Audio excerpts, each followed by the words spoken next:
सहयोगी अंकित जुड़ चुके हैं, उनका रुख कर लेते हैं। अंकित, कल होली का त्योहार देश भर में मनाया जाएगा और न केवल होली बल्कि रमजान की नमाज जो है वो भी कल अदा की जाएगी। कहा यह जा रहा है कि पुलिस फ्लैग मार्च निकाल रही है, सुरक्षा के तमाम बंदोबस्त कर लिए गए ताकि किसी तरह की कोई अप्रिय घटना ना घटे। हकीकत क्या ग्राउंड जीरो पर?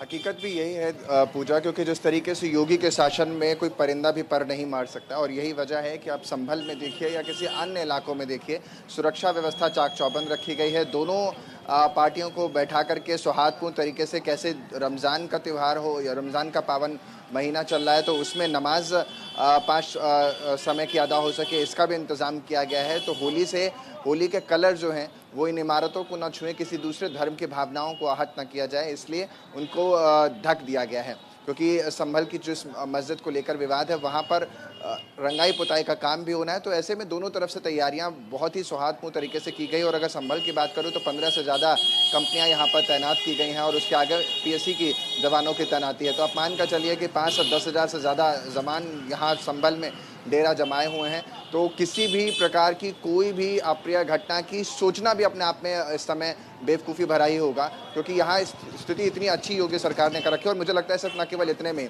बल्कि पूरे उत्तर प्रदेश के हर सूबे में आप जाइए तो आपको कुछ ऐसी ही तस्वीरें नज़र आएंगी। और दोनों ही पार्टियों को ये बताया गया है कि आप किस तरीके से सौहार्दपूर्ण तरीके से आप आपस में बैठिए और संवाद कीजिए, जिससे कि कोई किसी के क्लैशेस की स्थिति ना बने किसी के त्यौहार को लेकर के।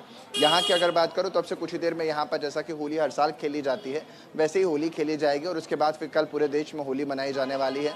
तो वो भी तस्वीरें हम लगातार अपने दर्शकों को दिखा रहे होंगे। लेकिन इन सब के बीच जो मैंने तस्वीरें देखी, न केवल तस्वीरें बल्कि लोगों से बातचीत की, क्योंकि संभल वो इलाका है जो मुस्लिम बहुल इलाका है, तो यहाँ की आबादी उतनी ज़्यादा हिंदू पक्ष की है नहीं, तो इसलिए होली की जो रौनक आपको और अन्य जगहों पर मिलेगी उतनी नहीं मिलेगी। लेकिन फिर भी यहाँ की तस्वीरें जो है वो बहुत अच्छी और अच्छी सौहार्दपूर्ण तस्वीरें निकल रही हैं। कुछ लोग हैं यहाँ पर, ज़रा मैं बात करने की कोशिश करता हूँ। क्या कहना चाहेंगे सर? मैं देखा आपको तो आपके लिए रुका, मैंने न्यूज़ वाले रुके हैं तो देखिए मेरे लिए भी रुक रहे हैं लोग, ये अच्छी बात है। आप लोग कैसे होली का सेलिब्रेशन मनाते हैं? आप भी खुद कलर में भी इस समय रंगे नजर आ रहे हैं। कितना पिछले बार के मुकाबले इस बार आप देख पा रहे हैं कि सुरक्षा व्यवस्था अच्छी है और चीज़ें ना सब अच्छा चल रहा है, क्योंकि गवर्नमेंट की तरफ से भी बहुत अच्छा है और पुलिस का भी अच्छा सहयोग है। यहाँ पे स्पेशल आपने सीओजी हैं अनुज चौधरी, वो अच्छा कर रहे हैं। देखिए साफ तौर पे जो लोग हैं वो भी ये मानते हैं कि अनुज चौधरी अनिसी बहुत अच्छा चल रहा है। यहाँ पर कोई किसी को कोई परेशानी नहीं, ना हिंदू हो या मुसलमान हो, कोई परेशानी नहीं है। तो यही होना भी चाहिए और शायद यही वजह है कि जो लगातार ये भ्रम फैलने की स्थिति पैदा हो रही थी। कई बार हम सोशल मीडिया पर देख रहे थे कि स्थिति को काबू में करने के लिए चीज़ें की जा रही है। नहीं, काबू में करने के लिए नहीं की जा रही है, काबू में ऑलरेडी वो चीज़ें हैं, बस सुरक्षा को मुस्तैद किया जा रहा है, जिससे कि कहीं पर भी त्यौहार पे कोई घटना घटित ना हो। और ये अमूमन हर जगह पर होता है। कई बार हम ये देखते हैं कि पहले तो इंतजाम बेहतर होते हैं, लेकिन आपने भी ये चीज देखी और कई बार पढ़ी भी होगी कि एंड मौके पर कुछ ऐसे छुपे रुस्तम होते हैं या फिर कहूँ असामाजिक तत्व होते हैं जो पूरी प्लानिंग अंदर ही अंदर बना लेते हैं और अचानक से उस घटना को अंजाम दिया जाता है। तो ऐसे में इस तरह की कोई अप्रिय घटना ना हो, इसके लिए भी क्या कोई प्रबंध किए गए हैं? क्योंकि सोशल मीडिया के जरिए जैसे मैसेज सर्कुलेट किया जाता है, एक दूसरे को भड़काने की कोशिश की जाती है, घर में पत्थर छुपा लिए जाते हैं, इस तरह की कई खबरें आपने पहले भी सुनी होगी।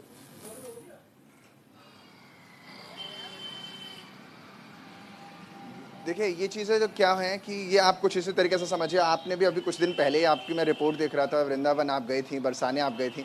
बरसाने में भी कुछ ऐसे, वैसे तो कहा जाता है कि वहाँ राधा कृष्ण की होली होती है, जो पौराणिक कथाएं हैं उनकी मान्यताओं के अनुसार, लेकिन उसके बीच भी कई ऐसे लोग जो होते हैं जो उसकी आड़ में अपने जो स्थितियां हैं उनको बयां करने की कोशिश करते हैं, बदतमीजी या बदसलूकी की भी कोशिश करते हैं। उनसे भी निपटने के लिए पुलिस तैयार रहती है। तो किसी के दिल में, अभी पीछे आपने सुना भी हैप्पी होली, तो किसी के दिल में क्या है या किसी के मन में क्या है ये भाप पाना थोड़ा मुश्किल है। लेकिन ड्रोन के जरिए इसीलिए नज़र रखी जा रही है कि जब ड्रोन ऊपर जाएगा तो जो इलाके में ऊंची इमारतें हैं उन पर किस तरीके के क्या इंतजाम है वो देखा जाएगा।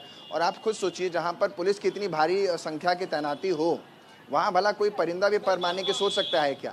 आप अयोध्या जाइए, अयोध्या की तस्वीरें देखिए। अयोध्या में आप 10 मिनट से ज़्यादा वहाँ पर आप मंदिर के परिसर के आसपास खड़े नहीं हो पाएंगे, आपको आगे कर दिया जाएगा। वो इसलिए नहीं कि भीड़ बहुत ज़्यादा है, इसलिए भी जिससे कि व्यवस्था बनी रहे। आपने तो दर्शन कर लिया है, दूसरे लोगों को भी दर्शन और चीज़ों को करने का मौका मिल जाए। तो कल भी यहाँ पर वही सौहार्दपूर्ण तरीके से नज़र आएगा और ऐसी कोई स्थिति फिलहाल ना बनती नज़र आ रही है और ना आगे होने वाली है। और हम भी यही, और आप भी और हमारा चैनल भी यही कामना करता है कि इस तरीके की कोई घटनाएं देश के किसी भी हिस्से से ना सुनने को मिले। जो उपद्रवी तत्व हैं वो तो घर के उसी तरीके से बच्चे होते हैं, जैसे कि कुछ बच्चे होते हैं बड़े शांत स्वभाव के होते हैं और कुछ होते हैं जो उपद्रवी होते हैं, तो उनको भी संभालने के लिए सीएम ने पूरी। चलिए, आपका बहुत बहुत शुक्रिया इस तमाम जानकारी और अपडेट के लिए। अलीगढ़ के एएमयू में छात्रों ने होली का भव्य कार्यक्रम आयोजित